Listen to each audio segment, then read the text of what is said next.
this topic is something that, at least in my life, has come up over and over and over again. Like feeling like you're not doing what you're supposed to do, feeling like you're not getting the things out of life that you want to get. And I'm not even just talking career-wise, I'm talking in life in general. You reach a certain point and it's something else. Sometimes to get your brain in that space of just being able to come up and create new ideas for yourself, is just getting yourself out of autopilot. She is honest, charismatic. She's fucking hilarious. She is funny. She's always down for everything. So loyal. And a teaspoon of ranch. She gonna tell you the truth. And it might hurt, but she gonna tell you anyway. Ask Kadi, the voice of reason.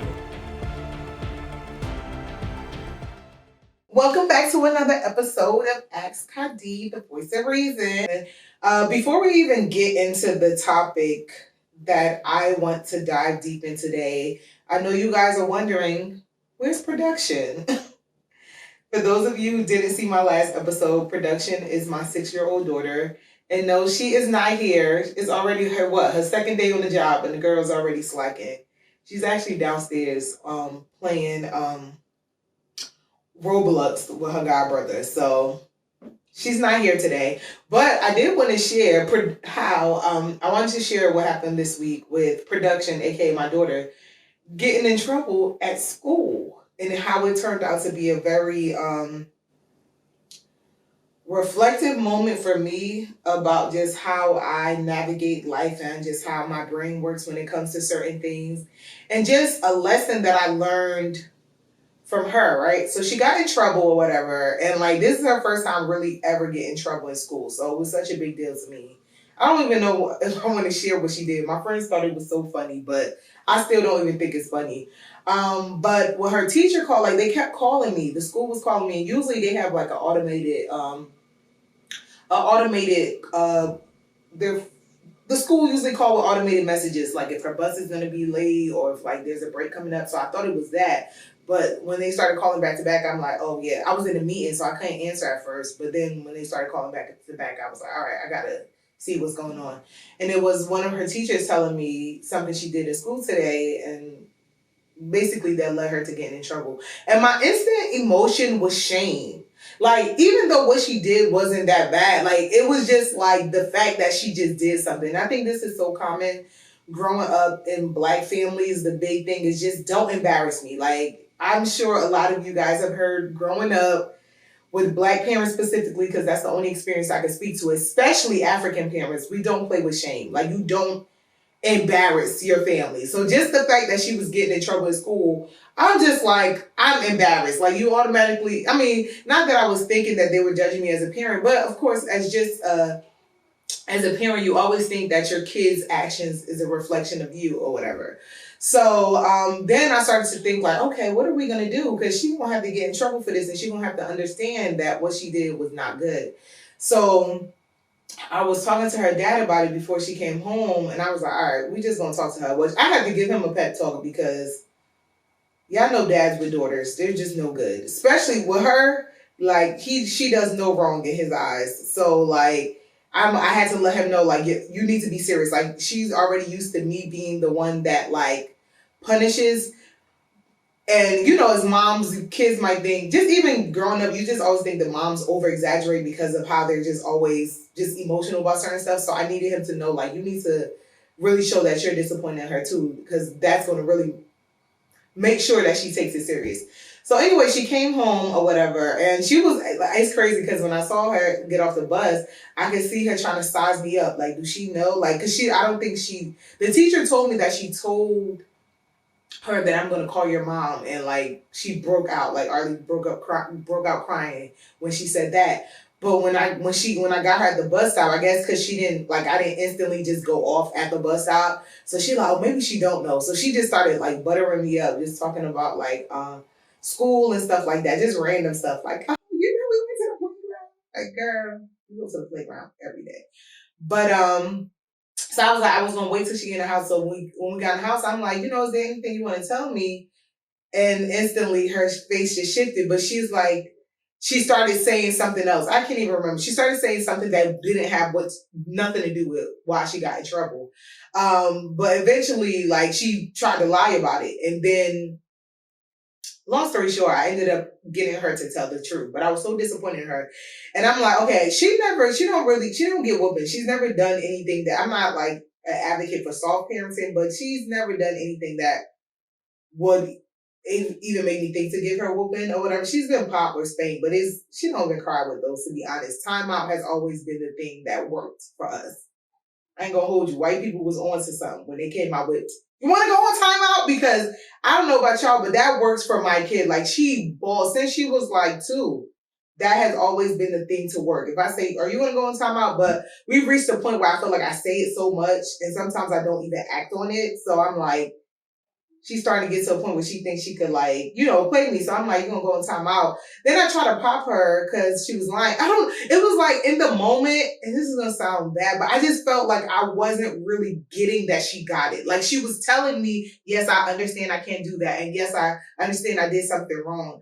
But it made me realize that, like, I think in, like, the environment I grew up in, which was more common in our day and age, it's like when you got in trouble, you got in trouble. And you just will, like, you would just be so devastated, or like, you just feel like you can't talk to your parents afterwards or whatever. But I feel like she was like understanding, but still like, just like, I can't explain it. It was more of a feeling of the fact that she knew she was in trouble, but she didn't fear me.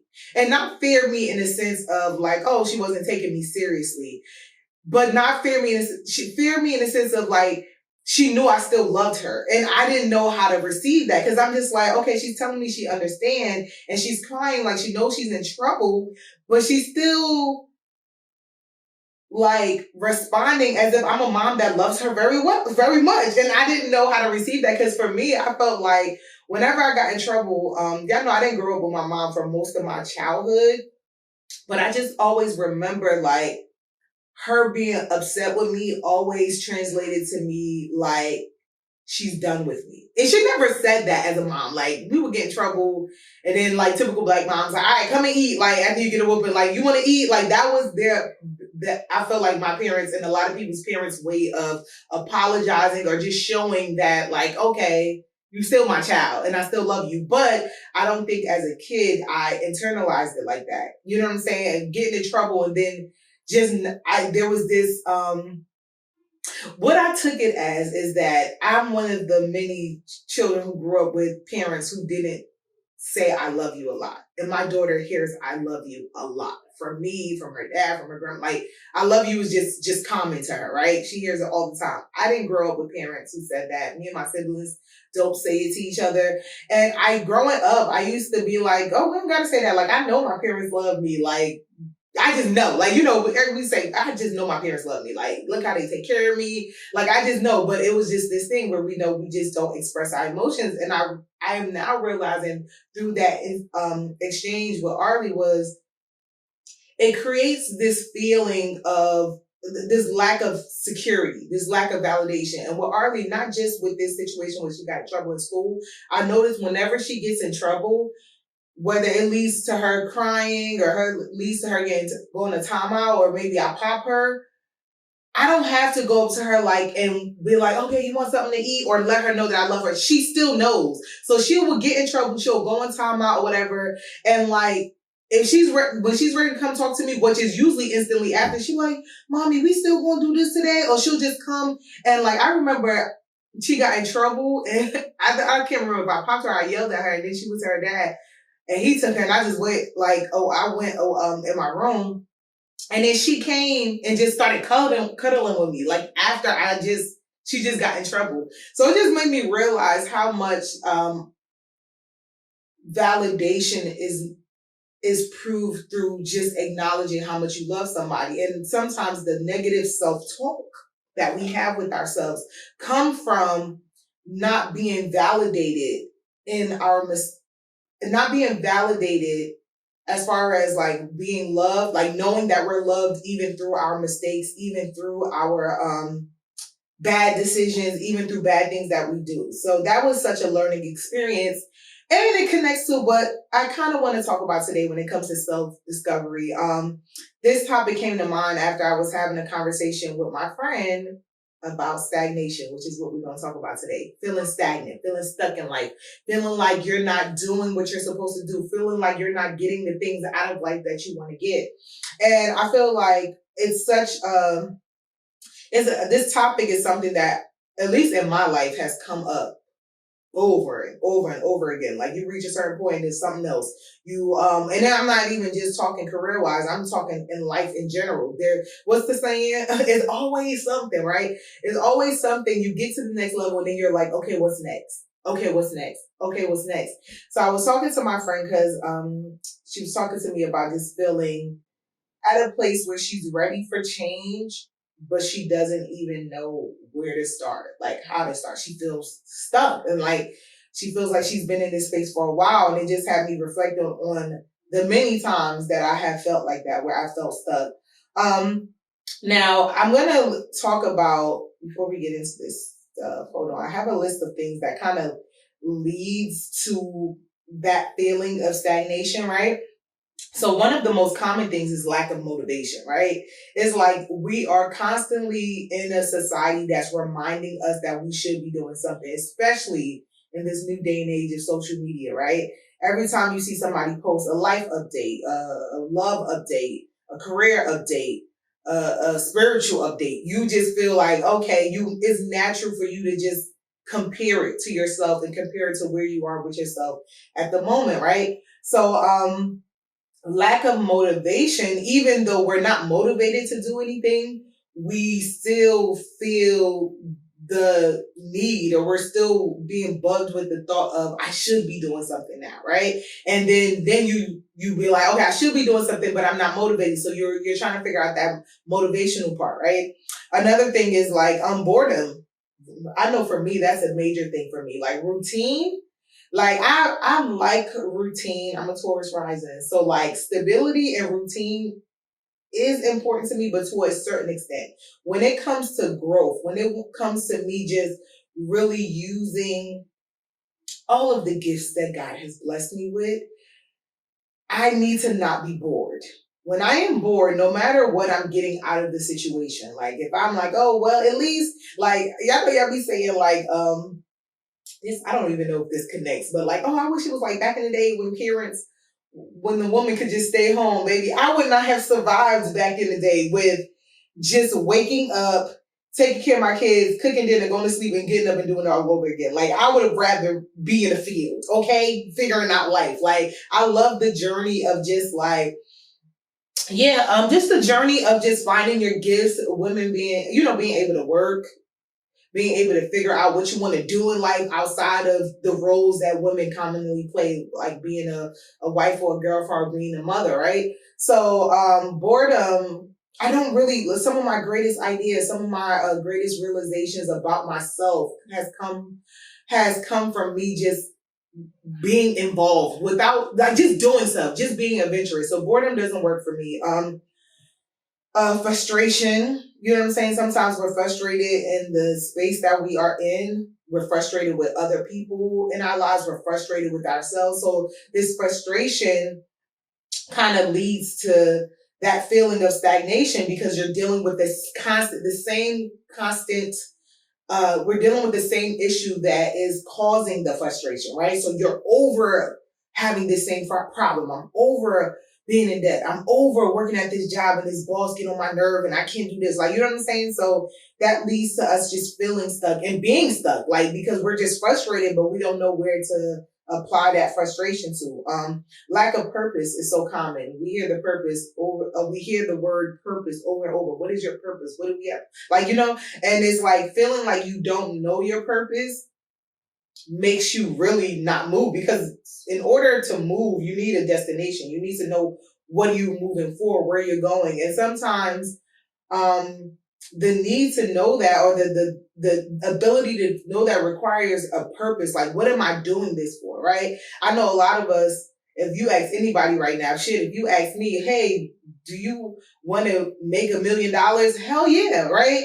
But the real reason why a lot of people aren't the millionaires or billionaires that we want to be is that we don't really have a purpose for it. It's like it sounds good. You know what I'm saying? The idea of becoming that sounds good, but there's no real deep purpose. Like sometimes the thing that makes something just pops off is your inner purpose for it. And I always say this, I feel like the struggle in people really knowing their purpose in this day and age is due to the fact that we are in survival.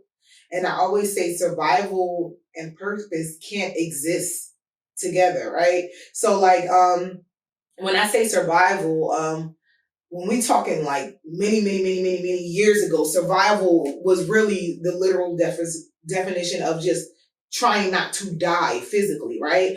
Now, we're not living in a day, yeah, granted, people are dying, it's a war zone, but in general, it's not like back in the day when there was like all these diseases and no technology and people was living in like, you know, forests and all these different situations that just led to early deaths and a short life expectancy. We're not necessarily dealing with that, but there's so much that we're dealing with when it comes to survival that will lead to a spiritual death, right? So we have it worse when it's like, bro, just, you know, generations before us can work any job and be good. As long as I'm coming home and I got my family, I'm good.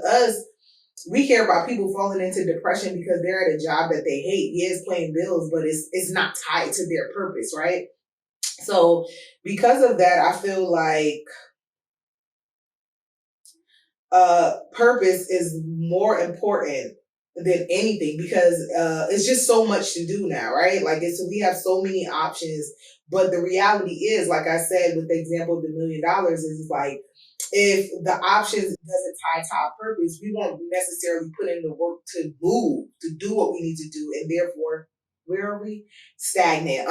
Common ones that I'm going to just run down the list that are self-explanatory, anxiety, regret, isolation is one. And this is something I actually was talking to my friend about, like, when you are isolated for whatever reason, and usually sometimes isolation is self-inflicted these days, you just like get in a moment where you feel stagnant, you feel like you're not doing what you need to be doing in life. So what do? Not want to be around other people, you know what I'm saying? And you know the comment, I used to always give this, I'm trying to get my life together. Like, I'm trying to get my life together. But believe it or not, that leads, or that kind of worsen the effects of being stagnant. You know what I'm saying? Because a lot of times the inspiration to move and the inspiration to do, or the ideas, doesn't just grow out your head. Yes, in some cases it may, but a lot of the time it requires you to be inspired, and not inspired in a way of someone giving you a speech, but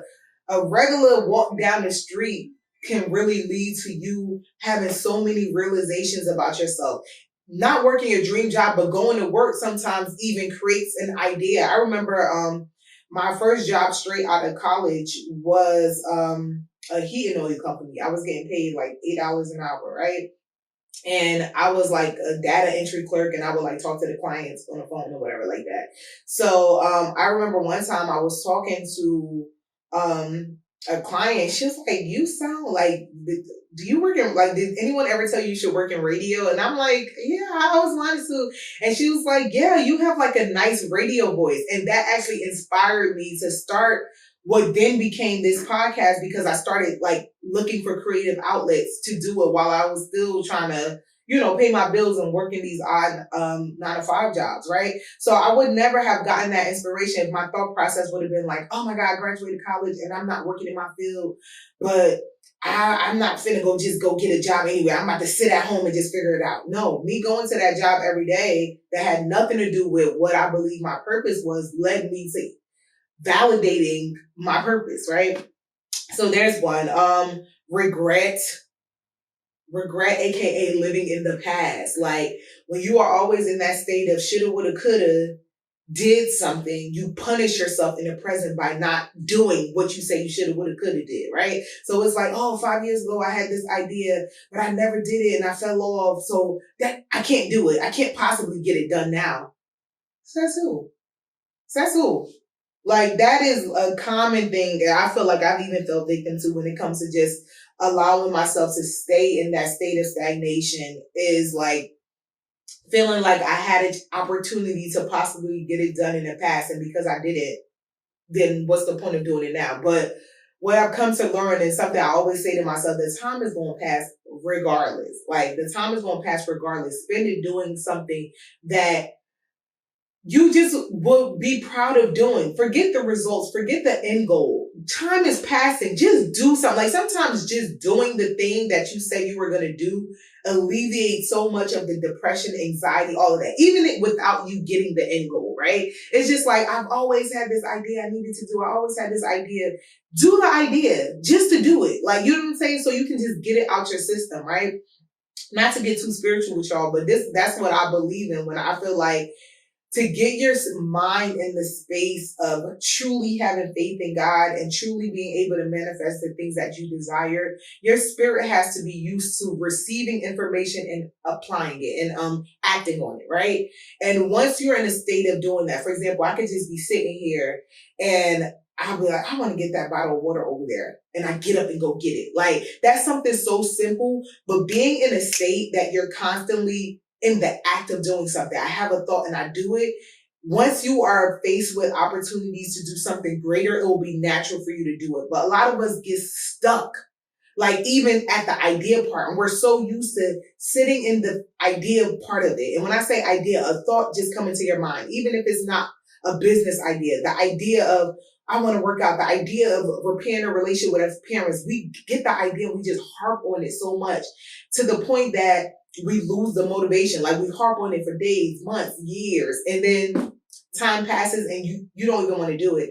It's crazy because lately, I don't know if y'all noticed, you have Netflix, they've been adding all of the old sitcoms, which I'm so hyped about because I've been paying my Netflix subscription for so long and I barely watch any shows on Netflix. But now that I have like the Jamie Foxx, the Parkers has been on it, the Girlfriends, I feel like hands down, our generation had the best options of TV. Like, I'm still cracking up at these episodes like I did when I was younger watching them, 10, 11, 12, 13 or whatever.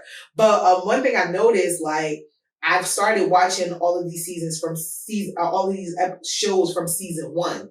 And back then, I don't know, I never remember watching it in order. I used to just think random episodes would just come up or whatever, right? And I was watching My Wife and Kids, which is that's my top 2. Wayne's Brothers is my number 1, and My Wife and Kids is number 2 as far as funniest sitcoms. And I'm watching season 1, which I never remember watching as a kid. I mean, I do remember they swapped out Claire, like, so it was the dark skin Claire and then the light skin Claire. But Junior, who I believe is like one of the funniest characters on the show, in season 1, he was not that stupid. Like, which I feel like him being like deemed the stupid son is what really made the sitcom so much funnier. Like, down the line, some of the shit he would say, some of the things that he would do. But like season 1, they didn't really give too much stupid to him. They just gave very much, he's just a regular teenage boy, like a regular teenage boy dumb, instead of like really hooked on finding stuff, which he later came on down the line. And it was so interesting for me to watch like season 1 and the episodes unfold, and then to see, you can just tell like how the ideas just started to flow some more as they continue to film seasons. But they needed to start for it to come. Like, they needed to start the idea. They needed to start the season and to see, oh, okay, how can I tweak this? How can I make this better? But the key thing was starting. And it was such like a moment for me to realize, like, bro, this is where I get stuck so many places. I have this perfectionist complex where I come up with an idea and then I'm coming up with ways to make it better. And it's like, bro, just come up with the basic and start it. You know what I'm saying? And then you are allowed to change. You are allowed to evolve as a person, but even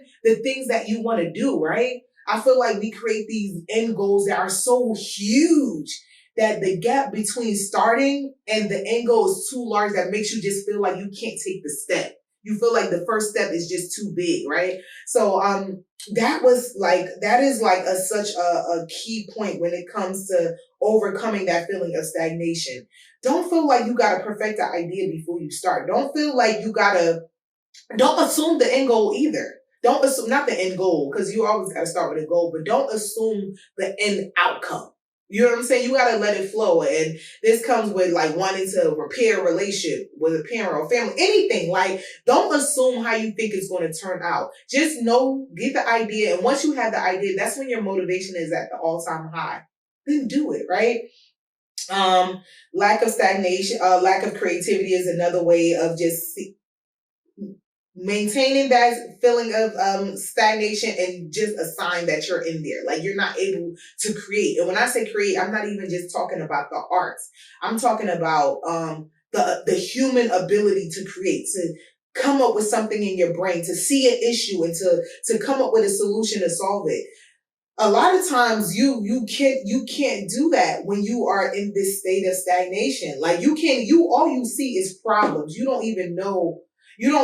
brain isn't even able to come up with possible solutions, or to even create a sense of calmness for you to realize, oh, it's not that deep. Like, you know what I'm saying? Or it's not that big. You can just do this or whatever like that. So these are those that list I just gave you was really going over how we can sometimes tell that we're in a state of stagnation and some of the symptoms that are there when we are experiencing it.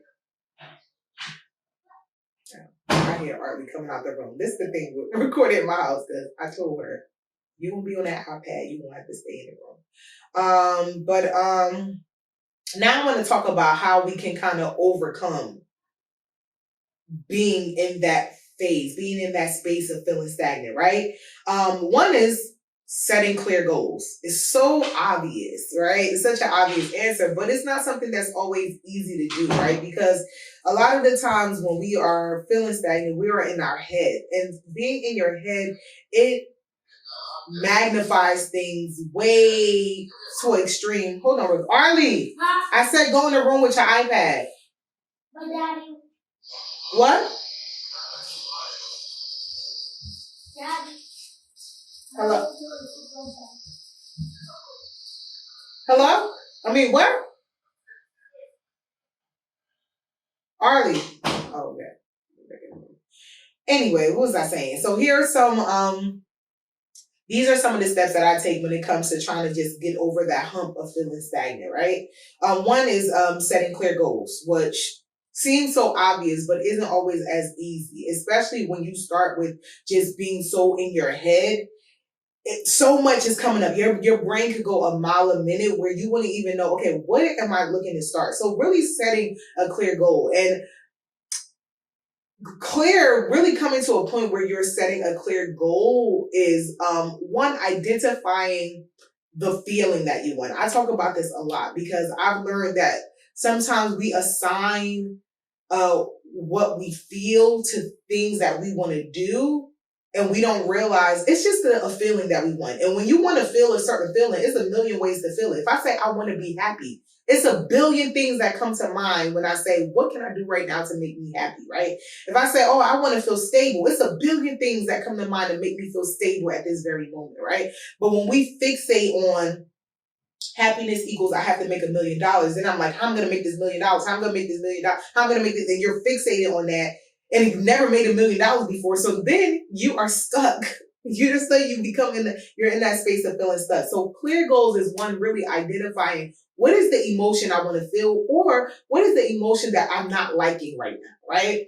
I gave this example in a previous episode when Arlie was a baby. She first got sick, and my mom called me like, she's sick, you're going to have to come home and take her to the doctor. And when I went to go tell my boss, of course she couldn't force me to stay, but just that, that she gave me a vibe like I was doing something wrong. And I just remember sitting in that feeling like I never want to feel like this again, right? So getting a clear goal is understanding what you want to feel or what you do not want to feel anymore, right? Writing that out, and then coming up with short-term specific answers to your current situation of how you can feel that or not feel that again, right? So if it's like, okay, I want to feel stability, right? A goal would not be, okay, I need to make $1 million. If right now I got -$2 in my account. That's just not realistic. Yes, it can be an overall grand, long-term goal. Love to be a millionaire, right? But if right now I'm in a situation where I do not feel stagnant, I do not feel stable, telling myself I need to make $1 million is going to discourage me from starting. Because, honey, if I got -$2 in my account, where I'm going, what I'm going to use how I'm going to get to $1 million, right? Like, without a miracle. So a short-term goal, right? So for that example, it would be like, okay, I need to get rid of my bills. I need to find a way to limit my bills. I need to come up with a goal to save. I need to come up with a way to get a higher paying job. Like there's so many things that you can do in a short term that is more realistic in that arm's reach, right? The key to taking the first step to move out of stagnation is not making that first step feel so far away. Meaning creating that goal, like I said in the beginning, that seems so extended from your starting point, right? So there's that. Okay. The second part is challenging your comfort zone, right? A lot of times when we feel stagnant and when we are stagnant is because we don't even know where to start, right? And we don't have an idea. And that is normal too. Like, you know what I'm saying? We don't have an idea of what we want to do. We don't know how to start. Get out of your comfort zone and just try something. Like, you got to understand that when you are stuck at a certain space, although you might not like the feeling, you will very much be comfortable with stagnation. Why? Because it's familiar. That's all comfort means. Comfort don't mean, a lot of times we associate comfort to, oh, I am living good. I just want to be comfortable. No, comfortable is just, I'm used to this. If you're used to something, isn't that like if I keep the same shoes on, an example is this, in Asia, I think small feet is a sign of beauty. So they wear these baby shoes and they keep it on until they're adults. And you would think like, damn, do they feet hurt? Not necessarily, because they keep these shoes on. So it becomes familiar and it's comfortable. So what happens is their feet just stops growing, but to us, we'd be like, damn, wouldn't you be uncomfortable? No, you're going to be comfortable, but that don't mean they ain't had them bunions on their toes. That don't mean that their feet didn't look all kinds of crazy and broken and all kinds of dysfunctions was in their feet. That was there. But they was comfortable because they were in this space. They had this shoe on for a long, extended period of time. And that's the same idea when it comes to being in your comfort zone. You could be comfortable in some bullshit. So challenge your comfort zone. And when I was talking to my friend, I was just saying, like, do something, and it don't gotta be like as you're trying to figure out your next move, or as you're trying to just get out of this space of stagnation, just do things that you wouldn't normally do. Like, so without thinking of, okay, what does the idea have to be? What does my first step have to be? If every single day I wake up, shower, brush my teeth, and sit down and watch TV, Tuesday, that next day, to get out of your comfort zone is, okay, instead of me getting up, showering, and then sitting down and watching TV, I'm going to get up, shower, go walk outside, then come back and switch up your routine, switch up your situation, switch out I'm not going to say switch out your circles, but change who you hang with, meet someone new. Like, sometimes to get your brain in that space of just being able to come up and create new ideas for yourself is just getting yourself out of autopilot. Like, and when you are in your comfort zone, you are on autopilot.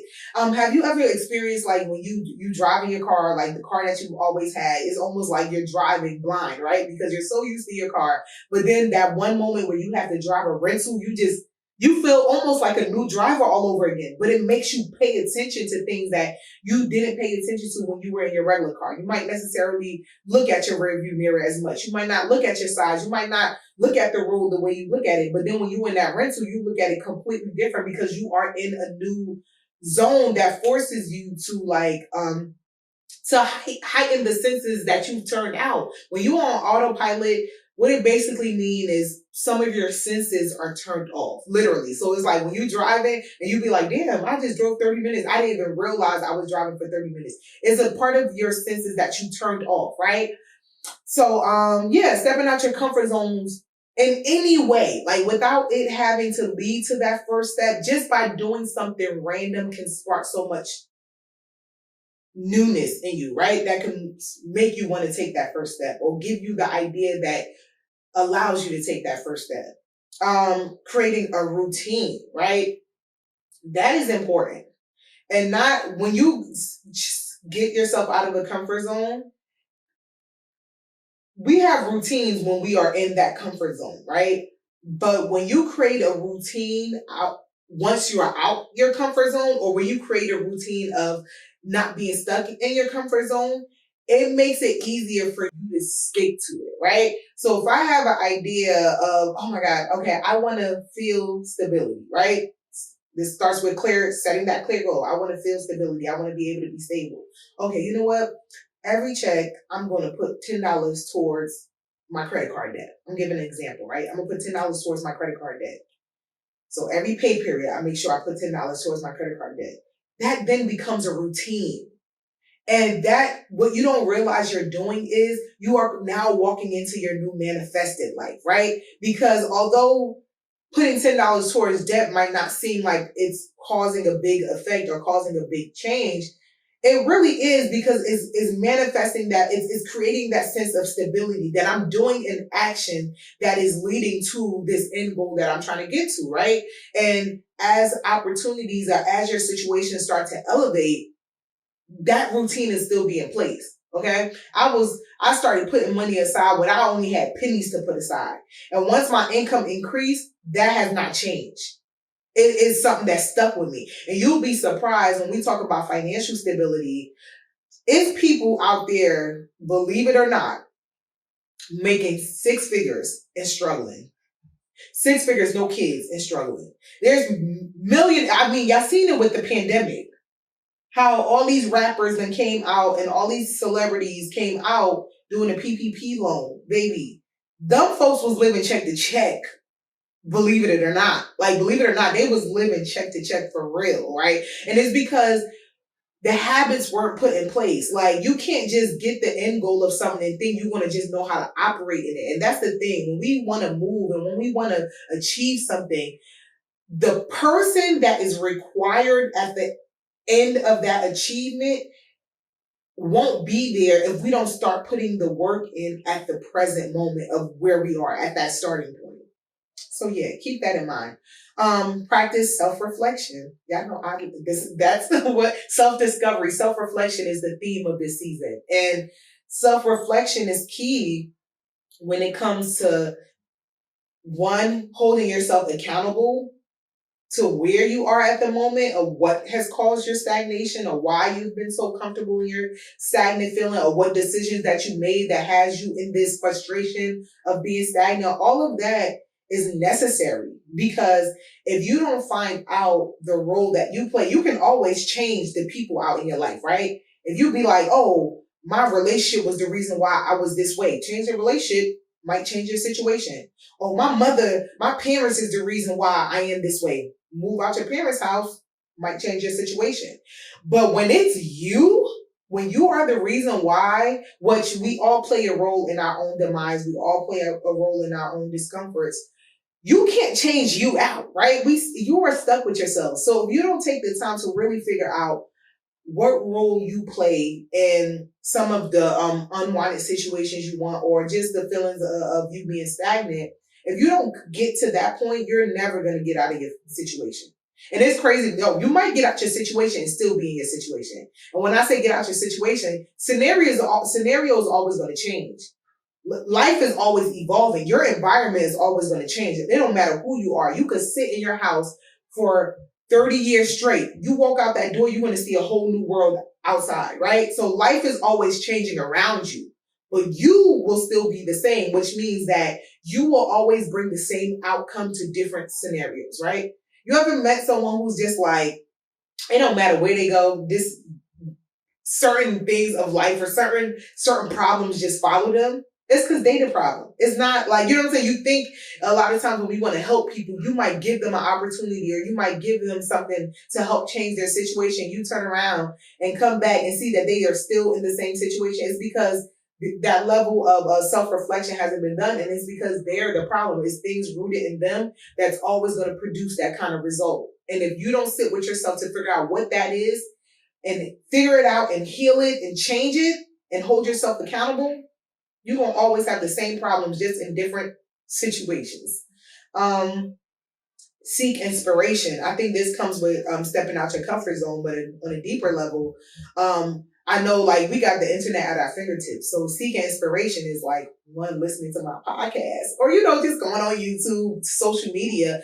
But I challenge y'all to really go outside of that and seek inspiration in your everyday life. Like, seek inspiration, in your everyday conversations. Like every day I love talking to my friends. All of my friends right now are just, I don't know if it's the season that we're in, everyone is just in so deep reflection, in such a space of deep healing. And I just love when they just reach out to me to just share their perspective of life or what they're going through, because it inspires me so much. Like, it's crazy. I was talking to one of my friends, she was sharing it with us, a situation she was having with her mom and how she handled it and like sent her this text. And it's just like, I wasn't even thinking about any issues with my mom at the moment, but that just inspired me like, oh my God, I want to, have that type of deep conversation with my mom. I realized we need to have that. So like seek inspiration in your daily experiences. And if you don't have that in your daily experiences, that's a huge problem. And that's kind of where a lot of your stagnation is. You need to intentionally create an environment where you are able to be inspired by the people you surround yourself with. It's so important. This is not grade school where life is just putting us in a cafeteria and forcing us to be friends. No, you have to intentionally seek out the people that inspire you the most, not the people that makes you the most comfortable, and not the people that are in the same situations as you and not trying to figure a way out. Take small steps. That goes back to what I talked about when it came to me watching the sitcoms and watching my wife and kids. Start with the idea. Just start with what you can at the moment. You come up with this whole idea that you want to do, right? You want to move on. Start with the step that is the easiest to take, right? Going back to the stability example, I need stability. What can I do today? I'm going to just apply for a higher paying job. Start there. It sounds so small. But how you feel afterwards. I remember when I went through my whole unemployed stint, I applied for so many jobs, but it came a point where I wasn't even applying I was applying because I wanted to get the job, but I got so many no's that I was even discouraged in that. So the inspiration was not like, I know this person is going to call me. It was just that every day I got this gratification from just getting up and taking a step, because so much of my life was just such a big question mark, right? What am I going to do next? Am I going to get hired again? Am I going to stay in the industry that it was so many question marks that I could not honestly get the answers to. There was no way for me to do. So it's like, well, what can I do today? I'm going to apply for a job. So every day, as long as I apply for 2 jobs or 1 job, I was like, oh, cool. Now I'm not stressed out, and now I'm not overwhelmed. Now I'm not anxious thinking about all the other stuff. I did something that I could do today, and that is taking the smallest step that I could possibly take. Stay flexible.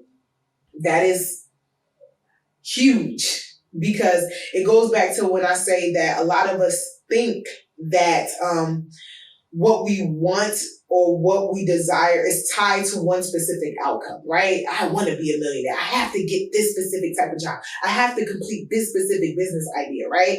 And because we're so fixated on that one thing, so many opportunities get overlooked. So many opportunities get overlooked. So it's so important to be flexible. And the way to stay flexible is just tie your end goal to an emotion. I want to be stable. I want to be loved. I want to feel free. All of these are emotions that come with so many ways to get there. That has so many pathways to get there, and you have to be flexible, because trust me, once you just get that end emotion, it's going to feel good. That example that I gave about, feeling weird with my boss, just made me feel weird when I said I got to leave because my daughter is sick. At that time, the most realistic outcome seemed like becoming my own boss. That was the mentality. You got to become your own boss, become a business. I'm not my own boss. I'm my own boss in my own right, but I do have a 9 to 5. I work from home. And not just that, I don't got just the average work from home. I know everybody like, I'm going to work from home. I can't work from home in any kind of job, but I have a job that don't micromanage me. I have a job that I can email, hey guys, about to take my daughter to gymnastics. I'll let you know when I'm logged back in. Everybody like, cool. I'll text you if I need you. I got one of them kind of 9 to 5s. And that is something that I could never have imagined being possible at that point when I was feeling that feeling of just like, bro, I never want to feel I'm feeling micromanaged at my job, and I'm feeling punished for just my personal life things that I have to tackle, right? I can tell my boss, like, hey, I know I missed your Slack. I was in the gym. What do you need? Like, and I'm not punished for that, right? Because as long as I'm doing my work, and I'm never slacking, right? And the things that I have to produce at work. So I could have never imagined I would have gotten that. But had I not stayed flexible, had I told myself, like, bro, I'm always going to have this feeling with a 9 to 5. So I have to create my own business. If I would have stuck with that only possible path to take, when this opportunity presented itself, and granted, it was an opportunity that presented itself. Like the person who even came to me with this opportunity, I would have never felt that I would feel this level of freedom at this job. But at that point, I was being flexible. I'm like, this girl, me, I'm very spiritual. So I'm like, God, I know when it's from God. Like, if something bothers me, I always, like, if something comes my way, the first thing I say, God, let me know if it's from me. I never make the decision myself. I never be like, someone present me with an opportunity, unless it's an opportunity that's fully against my principles, or if it's something I've done and I've learned that it doesn't work for me, right? But if it's a brand new opportunity, I always make sure I allow myself to stay flexible. And my first prayer is, God, if it's for me, let me know. And it turned out to be for me. So staying flexible is key. Focus on self-care. We are so hard on ourselves when we stagnate. The self-talk is ugly. And it ends up showing itself in how we treat ourselves, right? When you are stagnant, you start to not take care of yourself. You are not even doing the basic necessities of just loving on yourself, right? And I think that's the most important time to really love on yourself and practice self-care, when life is not being too nice to you, right? Or you feel like you're not doing good, or you're not doing great in certain aspects of your life. That is the most important time to love up on yourself. And if you can't do it in the form of self-talk because you just don't have the mental capacity, you're not mentally there, do it in physical. Like, do a face routine, like do something that you love, go out and explore, like do a hobby at the moment, just to give yourself that self-love, because so much greatness comes from love.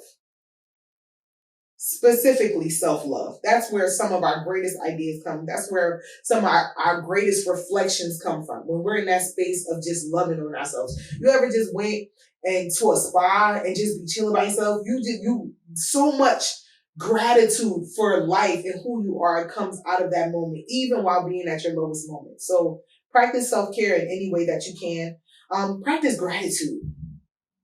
And I always say that we always get gratitude confused with this idea that you just have to be grateful for what you got. Oh, I want a loaf of bread, but just take this crumb and be okay with it. That's not my idea of gratitude. That's not realistic, right? If you know you want this, but you got that, like, are you really, like, you can't fake gratitude. It can't be like, oh, thank you, God, for just, but really sitting in the inventory of all the things that you have overcome, or all the things that you have accomplished. It's so important in that stage of self-reflection that you take inventory of how life always worked out for you, right?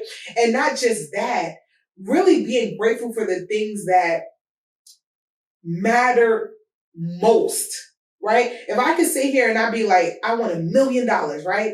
But if a doctor called me today and say, I have only 1 week to live, $1 million would not matter to me. That one free thing of life is what I will be hoping for, what I will be desiring, right? But it's something that I've had. It's something that you've had up until that point, right? If you're faced with a situation where you're given like a couple more days to live, right? My dad, before he passed, he had congestive heart failure, and he, before the moment, like, he suddenly passed, he had another episode where we had to call the ambulance. He like was couldn't breathe or whatever like that. Like he looked like he couldn't breathe. We called 911. We were freaking out. Like that moment, I was truly like so scared, right? So we ended up, the ambulance came and got him. We ended up following behind the ambulance. And when we got to the hospital, I see them wheeling him in, and he's just like real frantic. Like he is like, he got the oxygen mask on and he's trying to talk to us, but he's like freaking out. So now I'm freaking out. My sisters are freaking out. We're like, what's going on? We crying. And finally they get him in a room. They get him stabilized and he's good. And the next day we're talking and we're laughing about it. This is such on brand for my family. Like the most traumatic things happen to us and we just sit in a group a day later and just be cracking up about just how our reaction stuff. And I'm like, Daddy, why was you like doing all those movements and what were you trying to say when they were like wheeling you in? And he was saying, I was trying to tell y'all that I got money in my left pocket. My father's Muslim, we're Muslim, so he had a throat. And he was trying to tell us to get the money out because he remembered one of our uncles saying that he was hospitalized one time. And you know, they take you out your clothes when you get put in ICU and put you into hospital clothes. And he was like, somebody had stolen his money. So he was like, I wanted to make sure nobody was going to steal my money.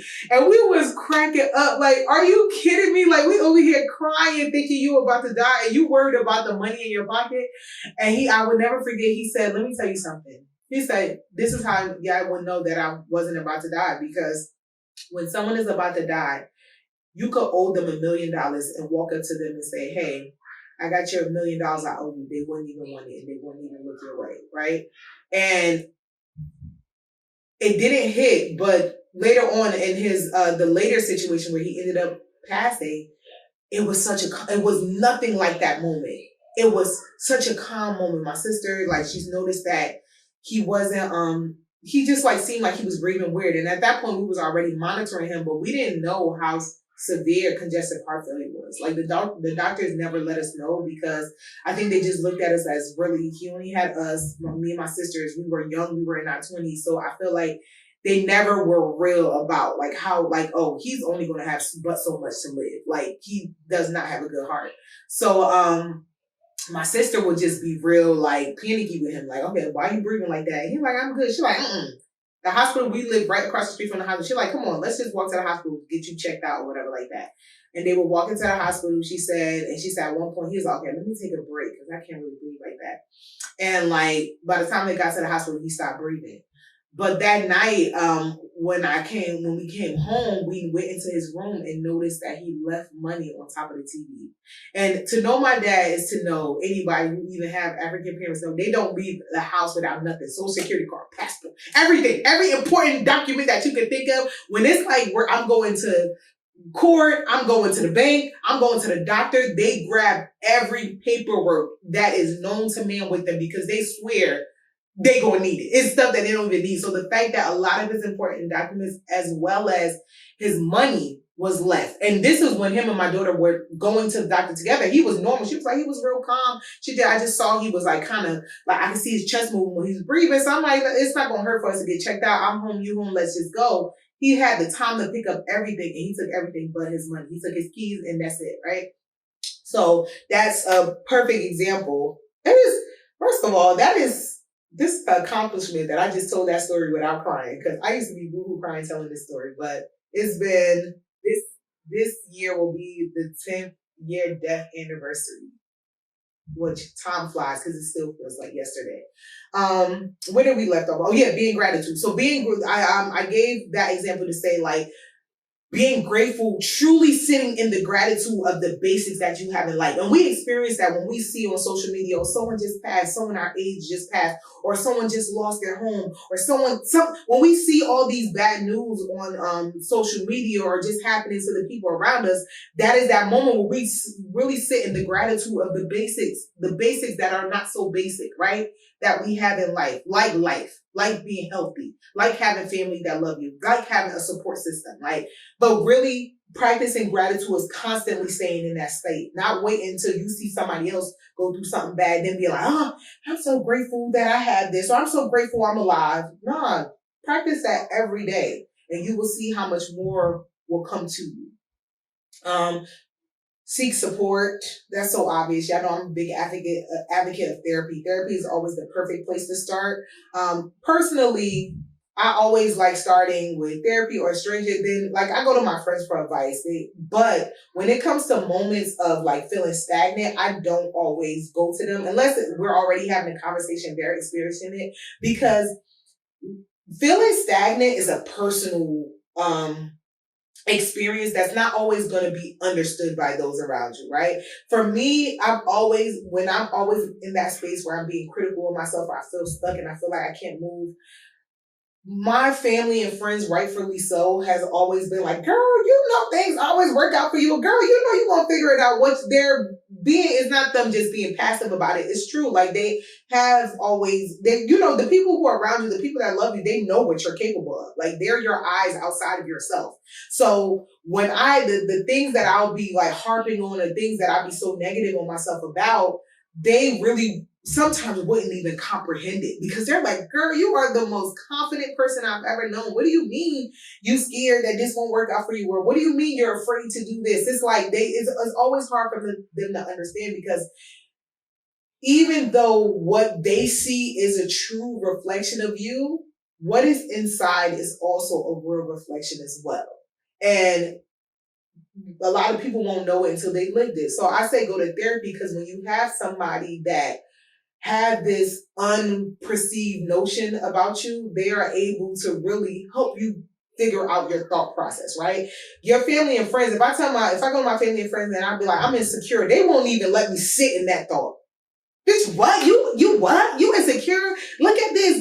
Oh, you're beautiful. You're this. You're like, they immediately start throwing all of your accolades or all the positive qualities about you, which is beautiful. But in a moment of being stagnant, it's not helpful, because you have to figure out that emotion that's going on inside you. You have to figure out what's causing the self-talk, or what's causing the insecurity for you to move.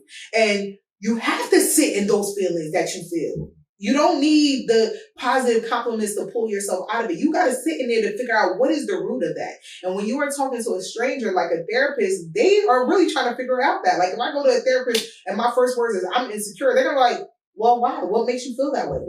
And then you start digging into that part of yourself of exploring, like, what really caused me to have this emotion.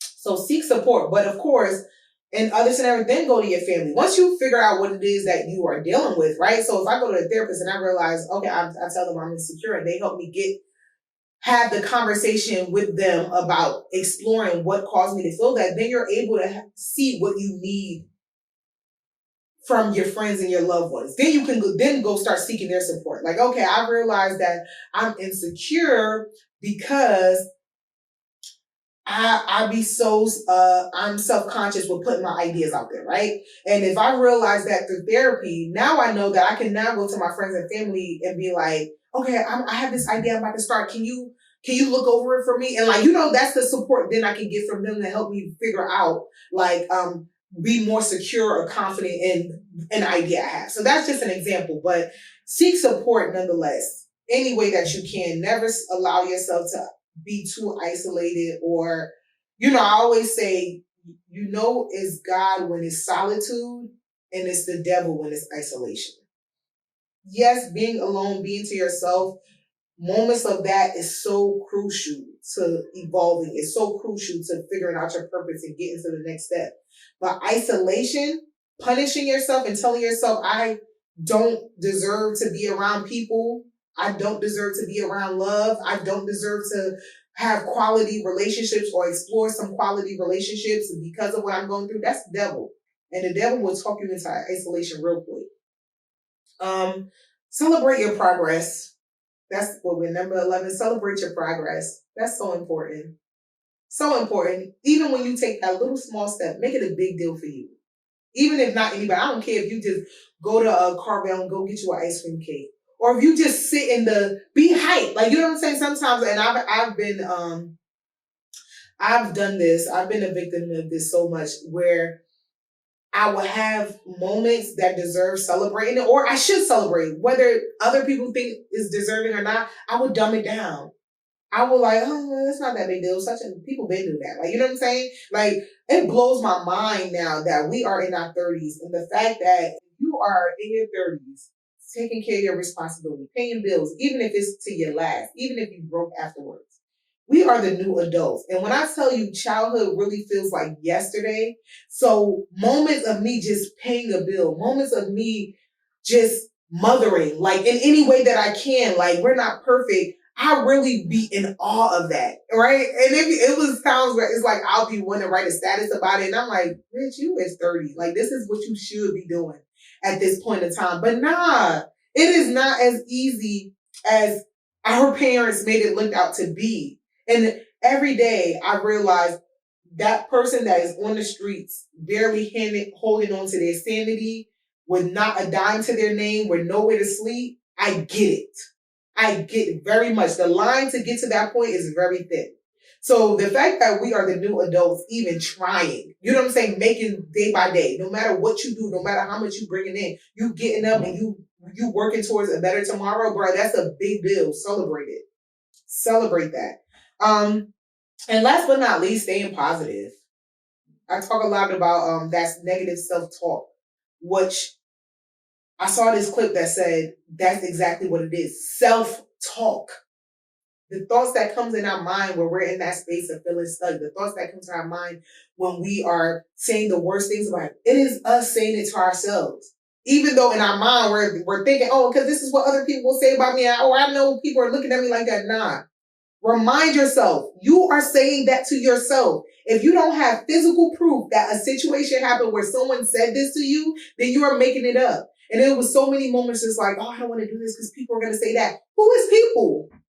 Who is people? People is you. You in your head. Then went cuckoo and start telling yourself, and it's not cuckoo. We all have this self-talk. But the beauty is reminding yourself that it is self-talk. It is something you are telling yourself. So then you can also untell yourself, right?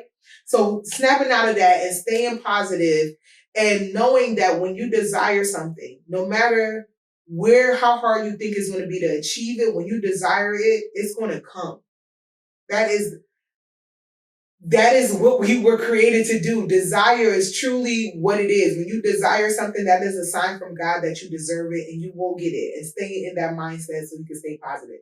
So enough of my tips. I hope you guys take all the tips that I gave y'all, but I want to go into my favorite part of the segment, which is me talking to my co-host, you guys. I have two people who sent in videos to talk about a level of stagnation that they're feeling. So we're going to listen to it and give some of our thoughts or some of my thoughts. Hi.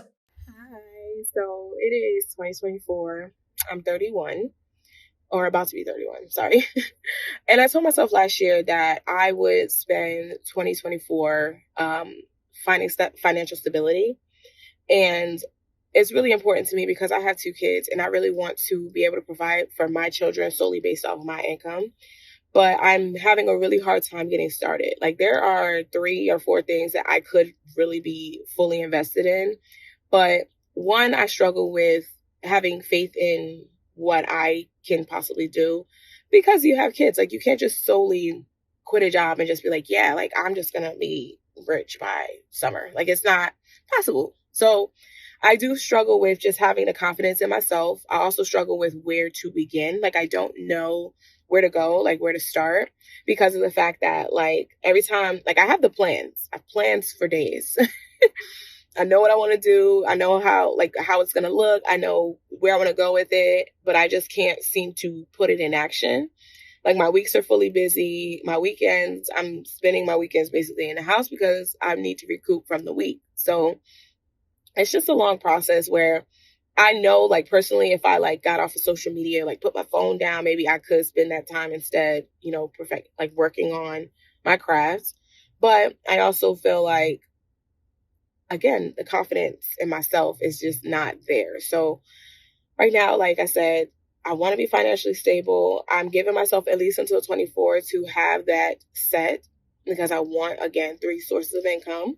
I want to be able to either be an author like I planned or a writer for, other people, or I want to do digital marketing, which I can help other people promote their businesses, make websites, do things like that, YouTube, TikTok, Instagram, stuff like that. Or I want to be a business owner. I want to open up a beauty bar and I'm the owner. I'm hiring everybody. I'm going to let that place make its money for me.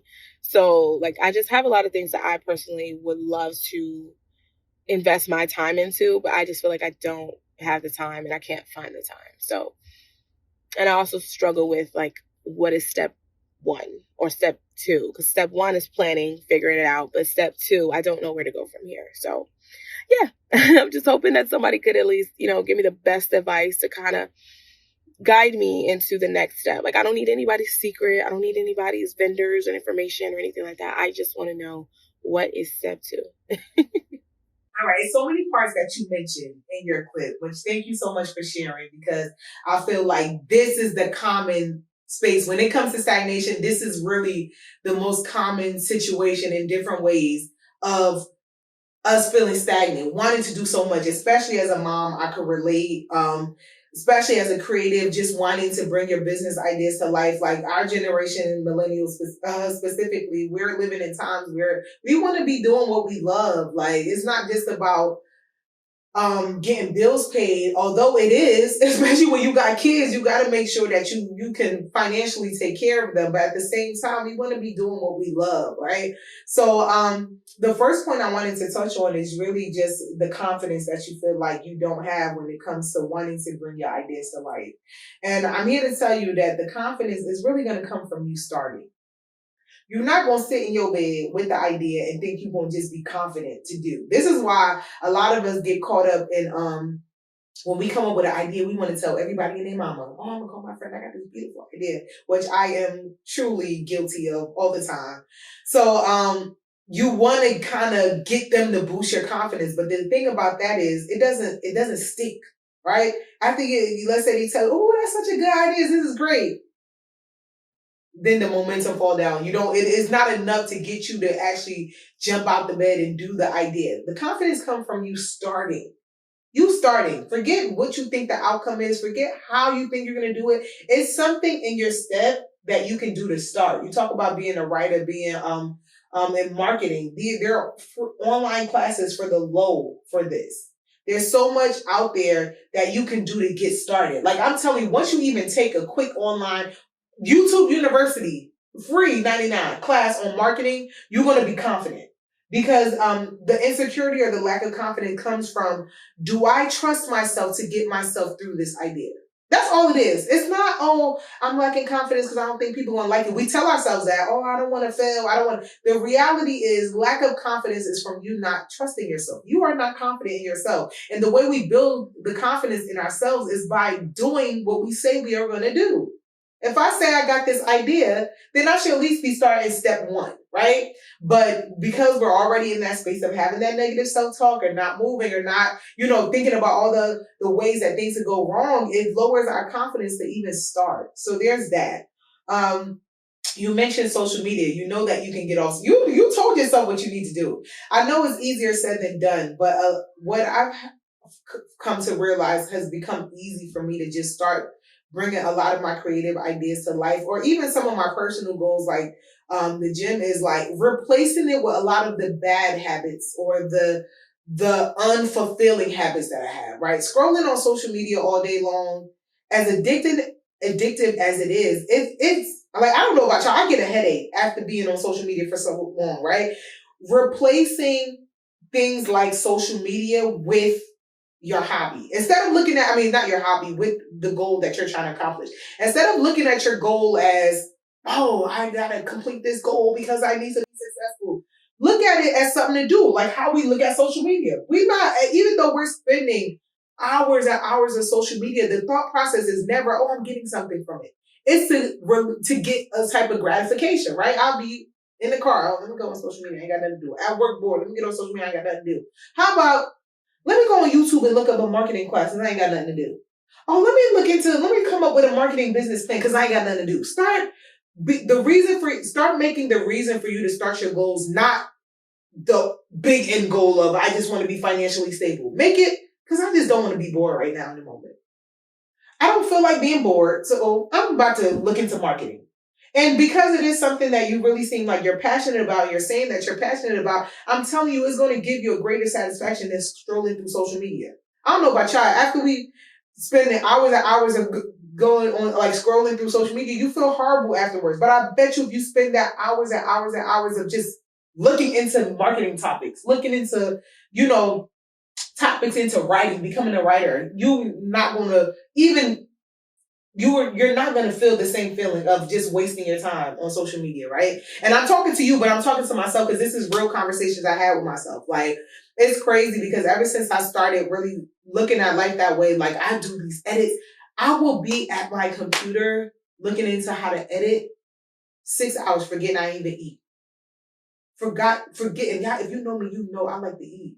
I be forgetting that I didn't even eat. That's the dope part of really doing something that you're truly passionate about and for you. Like, I know we come up with these ideas that we want to do for the sake of financial stability and to be well off. But for real, when you get in the thick of doing something that you love, you realize, girl, I would do this for free. And that's when you know you really won. Like, really, because you start getting more out of life. You realize that, your situation isn't as sucky when you're doing something that is just so gratifying to you, right? So that's one advice I want to give you. I know with having kids, and this is a real talk I have with myself, we all got dreams. Me personally, I can have dreams, but my dreams don't matter if my kid ain't good, right? So that's why I'm really big on stability. I remember one time, it was one point I really wanted to move to LA. This is after I got laid off for like, I think it was the third or second, it was the third time, right? Being laid off. I'm like, hey, bro, I'm tired of doing this. Like, I know that I could eventually get another job, but I'm ready to really be walking in my purpose and doing the job that I love. And I was like, bro, I've been in New York, working in New York for all these years, bro. Maybe LA is where it's at. Like, right? So I made up this idea that I want to move to LA. But I was like, all right, I started looking at the cost of living out there. And I was like, I need to get a job that makes X amount of money. Like, I had the dollar amount written out, right? And I remember telling a friend, and she was like, girl, you don't need that much money. Look at Taraji. She went out there with $500 and look where she is now. I was like, well, I ain't Taraji, right? And it's not that I don't think that could happen for me, but for me, you got to look at what your values are.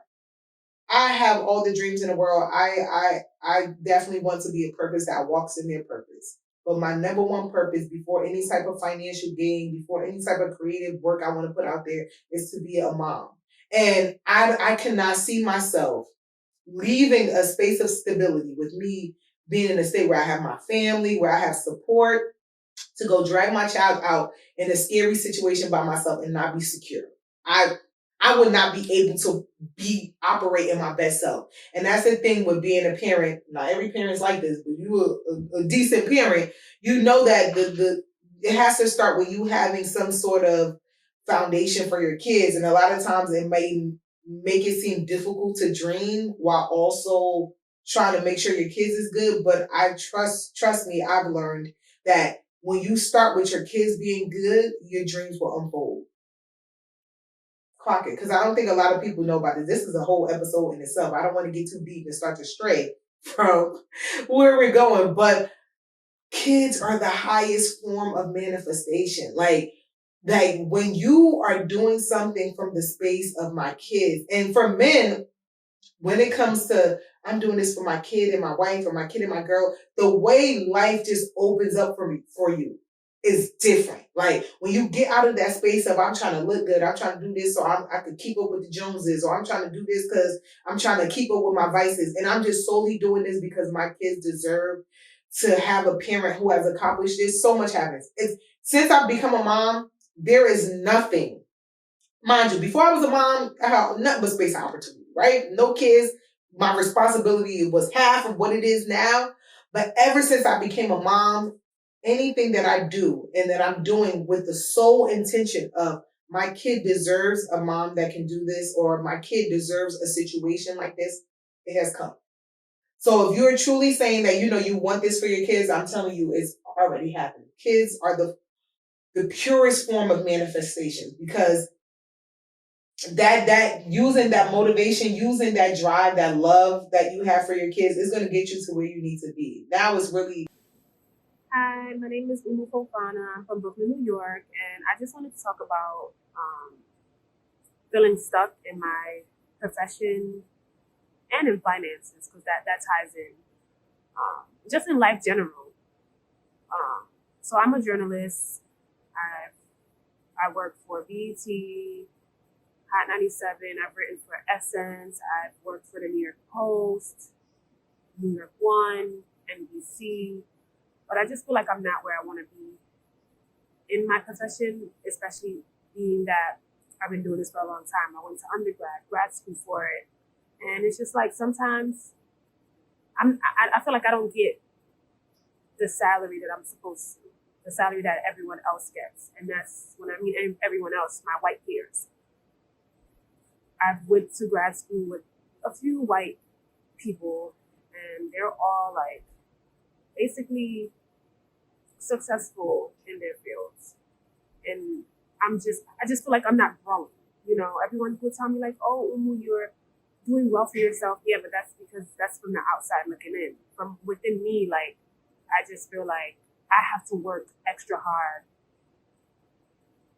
to do something or be successful in my fields, as opposed to my white peers. They can just show up and like, hey, you know, like I went to grad school with people who didn't have a journalism background. They just went to grad school for journalism, and they're doing better than me. You know, and I had all the background. I worked for all these publications, and I feel like I'm still in the same place. So it's like, am I not working hard enough? But then I am, because I have to work twice as hard as a Black woman, and like especially like with pay. I don't get paid enough. I write all these articles, like at Revolt, I was getting paid $20 an article, 300-word articles. Can you imagine? Like I'm writing back-to-back articles, 6 articles a day, $20 an article. I gotta edit, look for the news, like it's just a lot. And then I see like my white peers, they're on TV, and like, oh shit, like I'm not hating, I'm happy. Like, I'm gonna be happy for anybody. But that's just why I feel stuck. And it's just like, damn, what can I do? Like what am I supposed to do? And excuse my language, a lot of people become who they want to by ass kissing. Do I have to ass kiss? You know? So yeah. Ooh. Oh, let me pause. Ooh, let me pause this and get into this, because what you are talking about, honey, I lived it. I'm living it. Like I 1000% understand. And I feel like what I'm talking about is a lot of people don't know what it's like to be the one to make it out. And I'm putting quote unquote, because when you get these lavish jobs that look so good on paper, especially, you know, being Black, being maybe the first in your family to graduate college like I was, being the first in my family to get that big girl corporate job, you're getting all this praise and all this, you made it from one side of your life, which is your parents, your family, and friends, who are seeing you do something that they were never able to accomplish, or they felt like was such a far reach for them. And then you get into these environments, especially if we're talking about corporate America, we're talking about the media world, we're talking about, you know, any, just, you know, joining the working class in corporate America, you are around so many people from different walks of life, and you realize, wow, I am so far behind, right? I'm so, where your family and your loved ones look at it like, girl, you so close and you doing it big, and you like, I'm not doing it big enough, right? Like, what they say, more money, more problems. And once you, and especially when you're given such a grand opportunity, you are starting to think, you have to think like, okay, what am I going to do next? All right, scratch that. I didn't like all of it, so I'm saying it. Girl, you are preaching to the choir with this one, because I've lived this, what you're going through. I am still in the thought process of a lot of the stuff that you just said. And I feel like this is not talked about enough when it comes to the one that made it, right? Especially for a lot of us who come from just humble beginnings, right? Being the first in your family to go to college, being the first in your family to get big girl jobs or whatever like that, or being introduced to a world that is different from the world that the people you grew up with or the people your family would have ever seen. You have one side of it where they're praising you. You made it, you're this, you're that. And then you go into this world, especially we talking about corporate America. We're talking about these environments that are mainly white ran. you see how far behind you are and how scary it is, because where your loved ones might look at it like, oh, you're one step closer or you got to step in. All you can think is, I'm one step away from going back, right? And when I say going back, I don't mean like going back physically to where you grew up or certain situations. I'm talking about that mindset that it takes you to really go for your dreams and go and take the step into really taking your career into your own hands and getting there and realize like, bro, if I lose this, I'm back. I got to go back to that mindset of figuring it out again, right? And you, like you mentioned, your white counterparts, you are in spaces with people who are 4 or 5 generations into this life of trying to make your dreams come true. They have a different level of support, right? With you being the first, a lot of the times the only support that you can get from your loved ones is kind words. You got this. You can do this. You're so smart. The compliments, but that means nothing when you're trying to navigate it, where you don't have parents that you can talk to a bit like, how can I navigate this career, or how can I make it to the next financial level? When you don't have that kind of support, bro, it's scary. So I feel you 1000%. I would say one, you said at the end, what do I got to do? Ask kids? Hell no. I mean, we know that's an obvious answer. We know we don't got to ask kids. And I bring that up because it's crazy. I just, was having a conversation about this. I remember when I was interning for BET, I interned for Wendy Williams, and I interned for MTV at one point while I was in college. And this was such a huge deal. Like, to the people in my life, like, what? These are networks that we grew up watching, right? But I get there in these environments, and it's like 300, 400 other interns. And these interns are from all different walks of life. Like, I went to a small PWI school, FDU, not really known, don't got no proper football team, basketball team. I'm in rooms with people from Howard, from people from Brown, from people from all kinds of Ivy Leagues, right? And I'm just like, oh God, how? And the whole theme with internships in general, I don't know how it is now, but back then it's like, you got to make an impression. Like, the goal is to get an internship, make an impression so you can keep these connects for when you graduate and potentially get a job, right? But I'm like, it's like 500 people here, 100 other interns, bro. And I hate to say it, what you kind of see or what it feels like to me was ass kissing, which is one thing I am not good at. Not even on some cocky shit, but it's just like you're never going to thrive at anything that's not authentically you. And 2, I'm a person that always gotten the things that I wanted out of life through passion, not through persuasion, right? So if I feel like I got to persuade you to pick me, I don't do well in that. Even if I had to do it, like someone put a gun to my head, like persuade me, and I start doing it, I'm gonna fail horribly. For someone who knows how to speak well, someone who seems to be so entertaining, I will crumble when I gotta persuade someone. But when I'm doing something from passion, I can convince somebody who's not even passionate about what I'm talking about to be on the same page as me, right?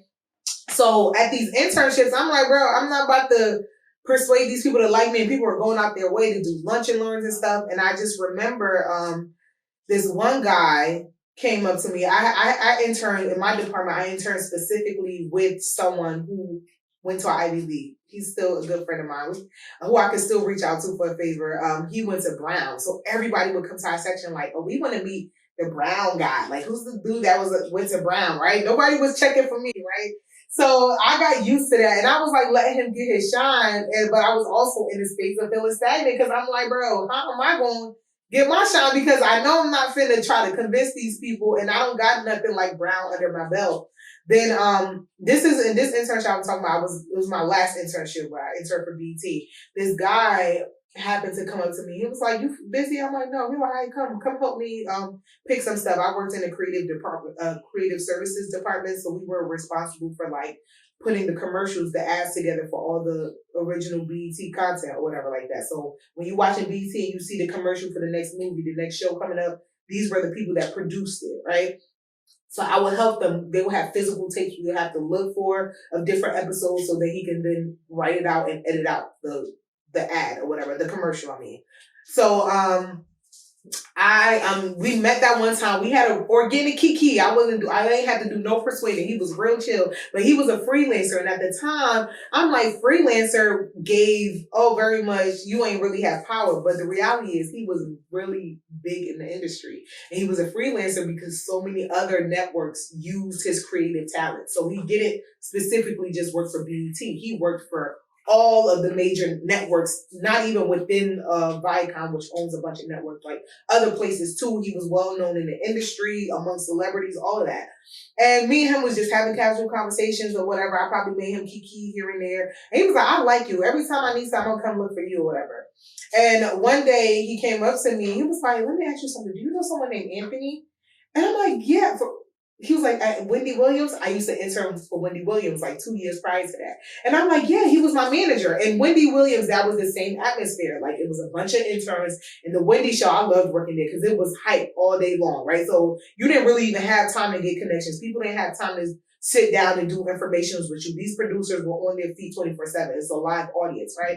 So, but I was myself with my manager. Like, I would just, be myself. I didn't think I did anything to make an impression. But come to find out, this guy that I was working with, it was his partner. He was like, that's my partner. They were in a relationship. He was like, oh my God. He was like, you are awesome. He's like, you are my girl from here on out, blah, blah. So we made that bond years later. I didn't end up getting a job at BET, but years later, they reached out to me like, hey, I'm having a dinner party for him for his birthday, invited me. Now, these are to this day, like I might not talk to them every day, but this is a valid connection I made that if I ever needed something and I felt like they could connect me, I could reach out to them and it won't be weird. So I say this to say that your it is always going to be what helps you get to the next level, not kissing ass, right? So my it at that time was what I thought would be, oh, my creative talent, it's just being me. Like, so whatever that is, like your it sometimes, and I call it it's that thing that you can't even explain. It's just something that's just you. And it's the very thing that probably that made people gravitate to you at kindergarten, that's going to make people gravitate to you on corporate level or on the industries that you want to be in, right? So there's that. Two is a lot of times when you step into a role that holds its own weight, right? You name some major networks, Revolt, we talked about writing for Hot 97 and all of these places. They come with their own weight that makes you feel like you have to follow the weight of that. And remember, the thing that holds the biggest weight in your life is you, right? And you have to cater your journey as far as what it is that you want out of life to what the weight that you hold and the weight of what you want to do, right? And I'm saying that to say, I know you mentioned not being paid the amount that you want to and all your white counterparts getting all these greater roles. You might think that you want that, but I want you to really sit down with yourself and really analyze what is it that I want and what this opportunity was presented to create for that. Because there's a lot of times like, okay, even now with my 9 to 5, my job does this thing where it's like you do a yearly review about what you want to do. And naturally, you will say the things that will make sense in the position that you're in, right? So it's like, oh, I'm a senior account manager. My next goal should obviously be to become a manager or a director of whatever the next level is at my job.